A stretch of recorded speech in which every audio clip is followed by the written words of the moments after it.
आप देख रहे हैं TNB। नमस्कार, TNB में आपका स्वागत है। कल हमने आपको एक खबर बताई थी जिसमें हमने आपको ये बताया था कि किस तरीके से केजरीवाल सरकार ने केंद्र सरकार पर घर घर राशन योजना को लेकर निशाना साधा था और उनसे जवाब मांगा था। उनसे पूछा गया था, उन्होंने मोदी जी से पूछा था इस जो मैंने योजना है, इस योजना में क्या दिक्कत है, क्योंकि इस योजना से 70 लाख दिल्ली के जो गरीब लोग हैं उन लोगों को फ़ायदा पहुंचने वाला है, जिसको लेकर अब संबित पात्रा का जो है बयान सामने आ रहा है, जिसमें वो केजरीवाल सरकार पर निशाना साधते हुए नजर आ रहे हैं। आपको बता दें कि ये पहली बार नहीं है जब केजरीवाल जब कोई सवाल करते हैं केंद्र से तो उसका जवाब संबित पात्रा से उनको मिलता है। ये ऐसा बहुत बार हो चुका है, चाहे कोई भी मुद्दा क्यों ना हो, जब केजरीवाल कोई सवाल करते हैं तो उसका जवाब देने के लिए संबित पात्रा को आगे कर दिया जाता है। इस बार भी ऐसा ही हुआ और केजरीवाल के ये सवाल पे कि घर घर राशन योजना में क्या दिक्कत है, जब इससे गरीब लोग जो है इससे फ़ायदा पाएंगे और इस पर राजनीति ना करें, इस बात का जवाब जो है संबित पात्रा ने भी एक प्रेस कॉन्फ्रेंस के जरिए दिया है। क्या कुछ कहा है संबित पात्रा ने, आइए आपको सुनाते हैं। और जो सच्चाई को आपसे छुपाने की कोशिश की है उस सच्चाई को आपके सामने रखूंगा। बंधुगण, अरविंद केजरीवाल जी ने इस प्रकार से एक पिक्चर पेंट किया कि मोदी जी जो हैं वो दिल्ली की गरीब जनता को जो उनका अधिकार है, उनका राशन है, उससे वंचित रख रहे हैं और डोर टू डोर जो डिलीवरी होनी चाहिए राशन का, कहीं ना कहीं इस डोर टू डोर डिलीवरी को रोकने की कोशिश कर रहे हैं। मित्रों, ऐसा नहीं है।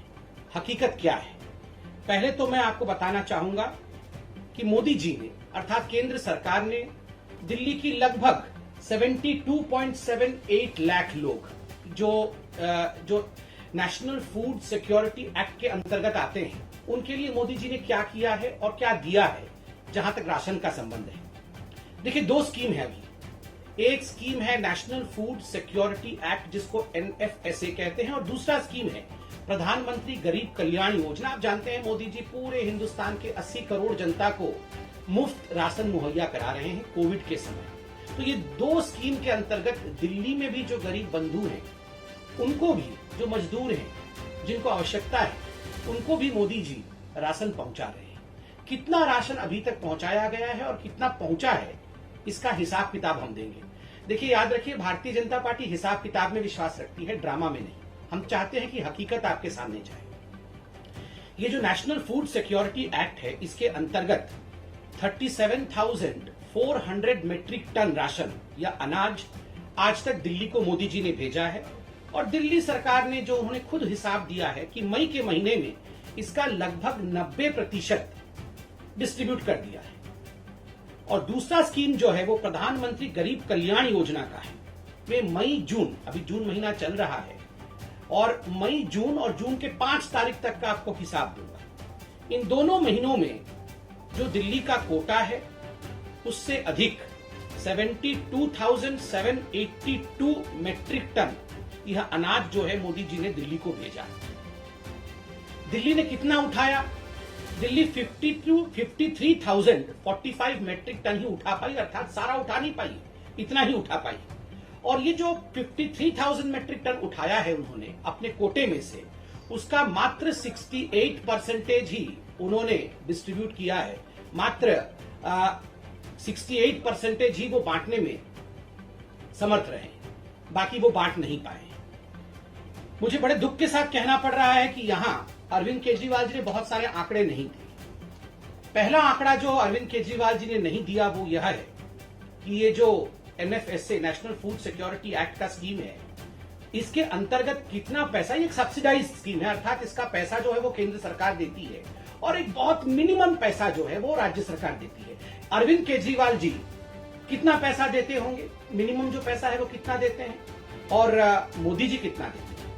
अब देखिए, दो राशनों की बात करेंगे हम, एक तो गेहूं की बात करेंगे और एक हम चावल की बात करेंगे। जहां तक गेहूं का सवाल है, गेहूं अरविंद केजरीवाल जी मात्र 2 रुपए देते हैं और मोदी जी देते हैं गेहूं पे 23.73 रुपीज। कुल मिलाकर गेहूं का जो रेट है, मार्केट रेट है, वो 25.73 रुपीज है, जिसमें अरविंद केजरीवाल जी 2 रुपए देते हैं, अर्थात दिल्ली सरकार 2 रुपए देती है।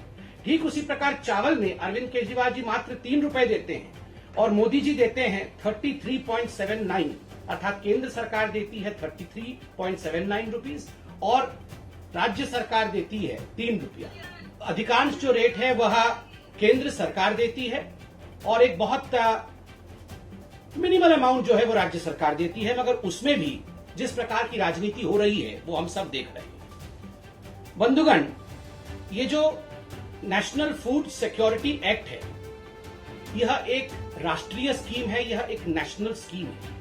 ये पूरे राष्ट्र में, पूरे भारतवर्ष में एक यूनिफॉर्म स्कीम के अंतर्गत काम करती है, यूनिफॉर्मिटी के साथ काम करती है। चाहे वो दिल्ली हो, चाहे वो उड़ीसा हो, चाहे वो बंगाल हो, चाहे वो कोई भी राज्य हो, हर राज्य में यूनिफॉर्मली काम करती है और कोई भी राज्य इसको डिसरप्ट नहीं कर सकता है। कोई भी राज्य का यह अधिकार नहीं है कि नेशनल फूड सिक्योरिटी एक्ट को बंद कर दे और अपने तरीके से उसी स्कीम में से स्कीम निकाले। देखिए, अगर अरविंद केजरीवाल जी वाकई गरीबों के बीच में इसके अतिरिक्त कोई राशन बांटना चाहते हैं और वो चाहते हैं कि वो गरीबों का कल्याण करे, इसके ऊपर कल्याण करे, तो उसके लिए अरविंद केजरीवाल जी राशन प्रोक्योर कर सकते हैं।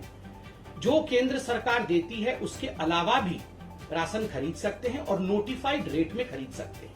अर्थात जो रेट मैंने आपको कहा उस रेट के अलावा भी, उस रेट के अलग भी, जिस रेट में बंगाल को मिलेगा, जिस रेट में झारखंड को मिलेगा, जिस रेट में उड़ीसा को मिलेगा, जिस रेट में उत्तर प्रदेश को मिलेगा, उस रेट में भी अनाज खरीद करके वो अलग से अपनी स्कीम चला सकते हैं। वो उसका कोई भी नामांकन रख सकते हैं। इसमें किसी प्रकार की कोई आपत्ति ना तो केंद्र सरकार को होगी, ना तो किसी को आपत्ति होगी। दोनों मिलकर काम कर सकते हैं। मगर जिस प्रकार से वो ये दिखाने की कोशिश कर रहे हैं कि केंद्र उनको उनका स्कीम चलाने नहीं दे रही है, ये गलत है। दूसरा विषय है अरविंद केजरीवाल जी का ये जो स्कीम है, जो घर घर राशन वाला स्कीम है, उसमें एक बहुत महत्वपूर्ण बात है, उसको बड़ी चतुराई के साथ अरविंद केजरीवाल जी ने छुपा दिया। उसमें एक प्रावधान है कि आप ये जो राशन है, जो आप फेयर प्राइस शॉप में पाते हैं, उस राशन को दिल्ली के कुछ एजेंसीज उठा लेंगे और जैसे कि गेहूं है उसको आटा बनाया जाएगा और जैसे चावल है उसकी सफाई की जाएगी और इसके लिए कुछ एक्स्ट्रा चार्ज दिल्ली की सरकार लगाएगी। देखिए, नेशनल फूड सिक्योरिटी एक्ट में कोई भी एक्स्ट्रा चार्ज के विषय में नहीं बताया गया है कि कोई एक्स्ट्रा चार्ज कोई भी राज्य लगा सकती है। जो केंद्र के नियम है उन्हीं केंद्र के नियम के मुताबिक चलना पड़ेगा। एक्स्ट्रा चार्ज कोई लगा नहीं सकता है। मगर मुझे दुख के साथ कहना पड़ रहा है कि अरविंद केजरीवाल जी ने इस महत्वपूर्ण विषय को, कि गरीबों से वो कितना एक्स्ट्रा चार्ज लेना चाहते थे, इस विषय को अरविंद केजरीवाल जी बताते नहीं है। इस विषय को अरविंद केजरीवाल जी छुपा देते हैं और केंद्र सरकार ने स्पष्ट रूप से कहा है कि आप कोई भी केंद्र का जो कानून है, केंद्र का जो स्कीम है, उसमें एक्स्ट्रा चार्ज लगा करके उसे अलग तरीके से राज्य में रख नहीं सकते। तीसरी बात है, देखिए अरविंद केजरीवाल जी, आपने कहा कि आप गरीबों का भला चाहते हैं। One nation one ration card, पूरे राष्ट्र में एक राशन कार्ड हो, इसका प्रावधान केंद्र की सरकार ने किया था। बाकी राज्य इस काम को कर रहे हैं, आगे बढ़ा रहे हैं। मुझे दुख के साथ कहना पड़ रहा है बंधुगण कि दिल्ली की सरकार ने इस विषय को मना कर दिया कि वो one nation one ration card में आगे नहीं बढ़ेंगे और आज उन्होंने इस काम को आगे नहीं बढ़ाया है, जिसके कारण हजारों हजार जो मजदूर होते हैं, जो गरीब होते हैं, जो माइग्रेंट लेबर्स होते हैं, आज वो राशन से वंचित रह रहे हैं। जबकि यह प्रावधान बिना किसी पैसा खर्च के दिल्ली सरकार आराम से कर सकती थी। केंद्र ने इसका सारा प्रायोजन किया हुआ था और केंद्र ने बार बार चेताया है केजरीवाल जी को कि केजरीवाल जी, आप one nation one ration card इसको फॉलो करिए, इसको आप बनाइए। देखिए, अरविंद केजरीवाल जी कह रहे हैं कि वो घर घर जाके राशन देंगे और डोर स्टेप डिलीवरी करेंगे। बंधुगण, ये डोर स्टेप डिलीवरी सही व्यक्ति को हो रहा है कि नहीं, गरीबों के पास ये राशन पहुंच रहा है कि नहीं, ये कैसे मालूम पड़ेगा? उनका कहना है कि हम बायोमेट्रिक सिस्टम के माध्यम से जान जाएंगे कि डोर टू डोर डिलीवरी हो रहा है। हम आपके अंगूठे ले लेंगे, हम आपका कोई ऐसा बायोमेट्रिक निशान लेंगे जिससे कि ये जो हिसाब है कि सही व्यक्तियों तक पहुंच रहा है कि नहीं, वो हिसाब हमारे पास आ जाएगा। मगर यहां केंद्र की सरकार ने अरविंद केजरीवाल जी को रिमाइंड भी किया है और मैं भी बताना चाहूंगा कि एक point of sale EPOS machine होती है। आपने देखा होगा, दुकान में आप जाते हैं तो कई बार उसमें कार्ड स्वाइप होता है, एक मशीन होती है जो इंटरनेट के माध्यम से कनेक्टेड होती है और उसमें जो भी डेटा जाता है वो डेटा सरकार के उच्च अधिकारियों तक, सरकार के कंट्रोल रूम तक पहुंच जाता है। 2018 के अप्रैल के महीने से अरविंद केजरीवाल जी ने दिल्ली के जो 2000 फेयर प्राइस शॉप है जहां ये राशन वितरित किए जाते हैं, उन्होंने ये जो पीओएस मशीन है, ईपीओएस मशीन है, जो इंटरनेट के माध्यम से काम करते हैं, उन्हें बंद करवा दिया था और सब कुछ एक हाथ की प्रक्रिया से, एक मैकेनिकल प्रक्रिया से आरंभ करा था। तो आप बताइए, सही गरीब तक जा रहा है या नहीं? ये राशन उचित व्यक्ति तक जा रहा है या नहीं? ये कैसे मालूम पड़ेगा जब आपने पीओएस मशीन ही बंद कर रखा है? और अब बहुत कहने के बाद आपने पीओएस मशीन चालू करने की बात की। और दिल्ली की जनता को जान के आश्चर्य होगा, छोटे छोटे राज्य जो दूर दराज इलाके में हैं, जिनके पास इंटरनेट की सप्लाई भी नहीं है या कम है, उन छोटे छोटे राज्यों ने पीओएस मशीन लागू कर रखा है। इन छोटे छोटे राज्यों ने इनका 80% से अधिक आधार कार्ड ऑथेंटिकेशन है। अर्थात ये जो आधार कार्ड के माध्यम से, कि आधार कार्ड एक गरीब व्यक्ति के घर में अरविंद केजरीवाल जी जाते हैं, उनको राशन देते हैं, तो आधार कार्ड के माध्यम से कि इस व्यक्ति को राशन पहुंचा कि नहीं, ये आधार कार्ड के माध्यम से मालूम पड़ता है। जो नेशनल एवरेज है वो 80% का है, किंतु दिल्ली में आधार कार्ड ऑथेंटिकेशन 0 है। अर्थात अरविंद केजरीवाल जी ने इस पे कोई काम नहीं किया है। हमें मालूम ही नहीं पड़ेगा कि अरविंद केजरीवाल जी ये राशन उठा करके किसको दे रहे हैं। तो आप बताइए, क्या ये बहुत बड़ा स्कैम, मैं तो कहूंगा ये स्कैम होते होते रुका है। ये बिल्कुल 25 तारीख से जो अरविंद केजरीवाल जी ये जो राशन डाइवर्टिंग सिस्टम, ये कहीं ना कहीं राशन को डाइवर्ट करना चाहते थे। ये इतने बड़े स्कैम को करना चाहते थे कि आप देखिए, जिस व्यक्ति तक ये राशन पहुंचना चाहिए उस व्यक्ति तक ये राशन नहीं पहुंचेगा, और ये राशन न जाने किसके पास पहुंच जाता। ना उसका आधार कार्ड ऑथेंटिकेशन है, ना वहां ईओएस मशीन है, और आखिरकार बाद में आप दिल्ली में देखते कि 7, 8, 10 गुना अधिक इन्फ्लेटेड प्राइस में गेहूं और चावल आपको दिल्ली में मिल रहा होता। यही अरविंद केजरीवाल करना चाहते थे। मैं ऐसा क्यों कह रहा हूं? आज अरविंद केजरीवाल जी ने राशन के घपले, राशन माफिया, सबके बारे में बात की। बंधुगण, आपको ये याद है ना, ये राशन कार्ड कैसे बनाते थे इनके मंत्री, आपको याद है ना? ये इनके राशन कार्ड मंत्री राशन कार्ड ऐसे बनाते थे, फेवर लेके लोगों से राशन कार्ड बनाते थे।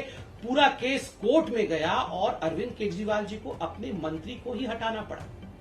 अरविंद जी, आज आपकी जो उद्गार को हमने देखा, जो आप इतना कह रहे थे कि मैं राशन के लिए बहुत चिंतित हूं और बचपन से ही मैं चाहता था कि दिल्ली की जनता का भला हो, राशन कार्ड तो आपने ऐसे बनाया था। राशन कार्ड बनाने में ही आप घपला करते थे, सेक्सुअल फ्लेवर लेके आपके जो मंत्री हैं वो राशन कार्ड बनाते थे। बंधुगण, आज पार्टी ने हमारे कहा भी है और आपने ट्वीट भी देखा है कि ABCDEF, ये जो अरविंद केजरीवाल के ABCDEF है, हम उसको आज उजागर करेंगे।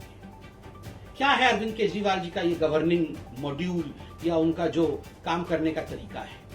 ए क्या है? ए फॉर एडवर्टाइजमेंट। केवल एडवर्टाइजमेंट करना है, कुछ करना नहीं है, केवल एडवर्टाइजमेंट करना है। आज आप देखते होंगे कि वो जो बहुत सारे सिलेंडर रखे हुए होंगे और उसके बीच अरविंद केजरीवाल जी मास्क पहन के चल रहे हैं। हर जगह ये फोटो आ रही है, बहुत सारे सिलेंडर रखे हुए हैं और अरविंद केजरीवाल जी चल रहे हैं, एडवर्टाइजमेंट आ रही है, और वो कह रहे हैं कि हम 3rd वेव की तैयारी कर रहे हैं।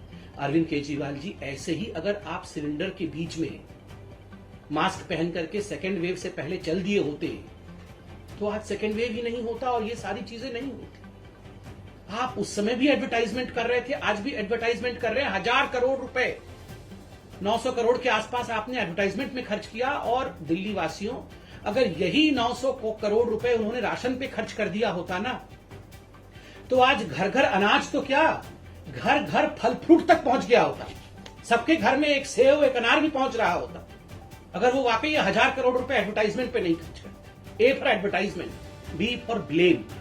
हर चीज में मोदी जी आपने ऐसा कर दिया, मोदी जी आपने वैसा कर दिया, मोदी जी आपने मुझे ऑक्सीजन नहीं दिया, मोदी जी आपने मुझे रेमडेसिविर नहीं दिया, मोदी जी आपने हमें हॉस्पिटल का बेड नहीं दिया। फिर सुबह उठ के देखो तो टीवी पे चल रहा होगा, अरविंद केजरीवाल जी ने सबको बेड दे दिया है, अरविंद केजरीवाल जी ने सबको ऑक्सीजन दे दिया है, हम घर घर ऑक्सीजन पहुंचाएंगे। अरे आप तो ब्लेम कर रहे थे सुबह से कि मोदी जी ने आपको कुछ नहीं दिया, और फिर कैसे आपने घर घर पहुंचा दिया? मोदी जी राशन नहीं दे रहे, राशन क्या दे रहे हैं मोदी जी ने? हमने अभी आपको आंकड़े दिए हैं।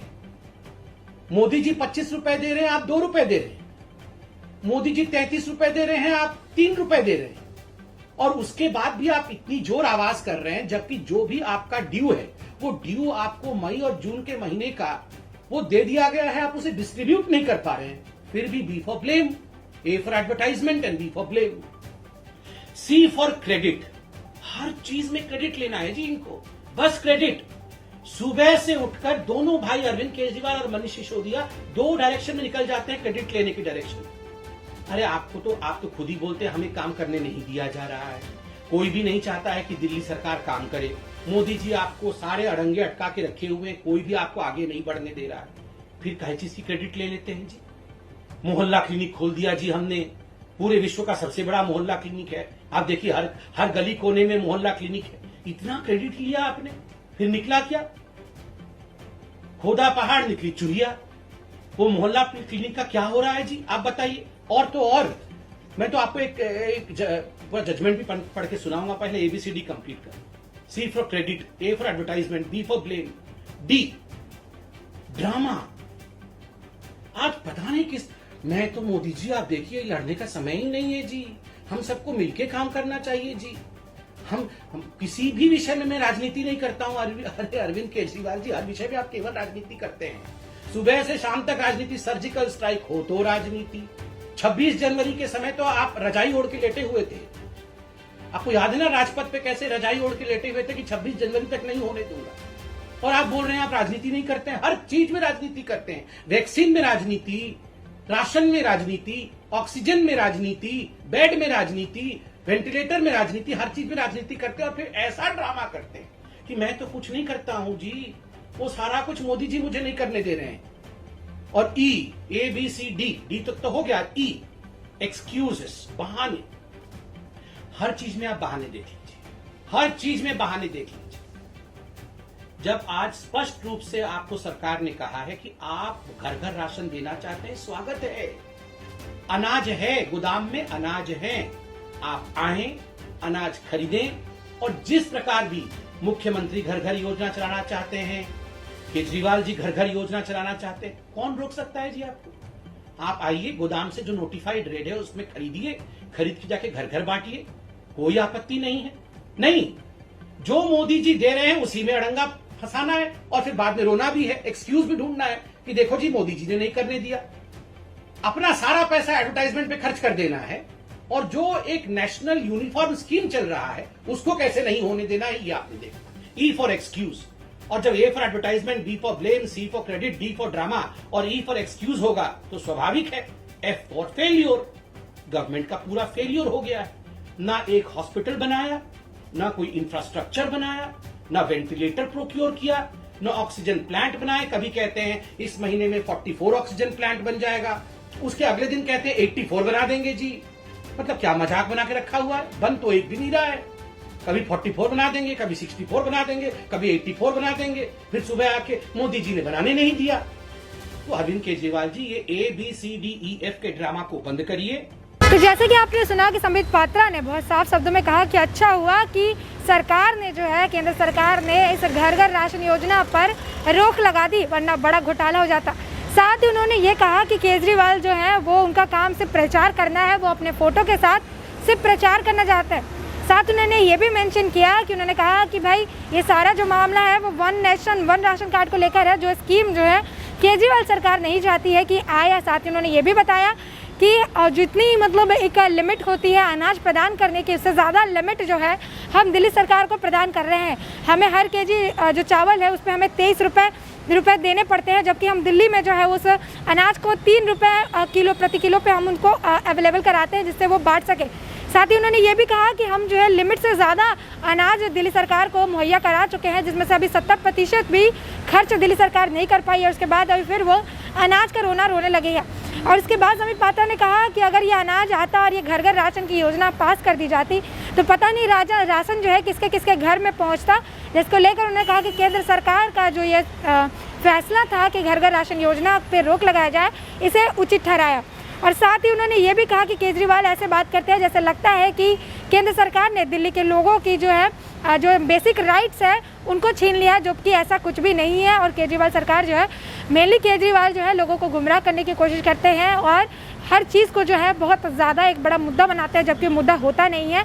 और समित पात्रा ने, जो कि बीजेपी के प्रवक्ता हैं, उन्होंने ये भी कह दिया कि हम जो है अपने तरफ से पूरी काम कर रहे हैं, सरकार जो है केंद्र अपने तरफ से पूरी काम कर रही है, एक लिमिट के हिसाब से जो है अनाज भी प्रदान कर रही है। बट अगर उससे ज़्यादा केजरीवाल सरकार को चाहिए, अगर उससे ज़्यादा केजरीवाल कुछ करना चाहती है तो वो अनाज खरीद के लोगों को प्रदान कर सकते हैं, और इसको लेकर ना केंद्र को कोई दिक्कत है, ना किसी और को किससे कोई भी दिक्कत है। तो जैसे कि आपने सुना कि कैसे एक घर घर राशन योजना पर रोक लगाने को लेकर ये आरोप और प्रत्यारोप का दौर जो है चालू हो गया है, और एक के बाद एक जो है केजरीवाल और यहाँ से मतलब केंद्र की तरफ से एक दूसरे पर तंज कसते हुए नजर आ रहे हैं। तो वक्त के साथ ही पता चलेगा कि इस योजना को लेकर आगे कोई बात छिड़ती है या फिर ये इस योजना पर लंबे समय तक के लिए जो है एक तरफ से कहिए कि रोक लगा दिया गया है। इसी के साथ देश और दुनिया की ताज़ा अपडेट्स के लिए TNB के साथ बने रहें। हमारे नए अपडेट्स पाने के लिए चैनल को सब्सक्राइब करें और बेल आइकॉन पर क्लिक करें। साथ ही आप हमारे वीडियो को लाइक एंड शेयर करना ना भूलें।